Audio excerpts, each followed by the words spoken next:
আগামী দিন ভোটের দিন ভাই যাবেন ভাবিকে নিয়া, দাদা যাবেন দাদিকে নিয়া, চাচা যাবেন চাচিকে নিয়া, খালা যাবেন খালুকে নিয়া। এবার ভোট দিবেন কাকে? যদি আপনি দাঁড়িপাল্লায় ভোট দেন, প্রধানমন্ত্রী হবে ডক্টর শফিকুর রহমান।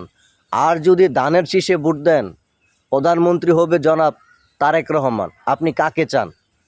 স্বাধীনতার ৫৪ বছর পরে ধানকে দেখা হয়েছে, নৌকাকে দেখা হয়েছে, নাঙ্গলকে দেখা হয়েছে, শুধু দাড়িপাল্লাকে দেখা হয় নাই। এবার না হয় একটু টেস্ট করেন, একটু টেস্ট করেন, তাদেরকে একটা সুযোগ দেন। ২০০৯ সালের পরে বাংলাদেশে আর কোনো নির্বাচন হয় নাই। এবার একটা বড় সুযোগ দেশ গড়ার। আপনি কাকে চান প্রধানমন্ত্রী হিসাবে? তারেক রহমানকে চান না ডক্টর শফিকুর রহমানকে চান? ন্যায় ও ইনসাফের পক্ষে চান না দুর্নীতির পক্ষে চান? চাঁদাবাজির পক্ষে চান না চাঁদাবাজির বিপক্ষে চান?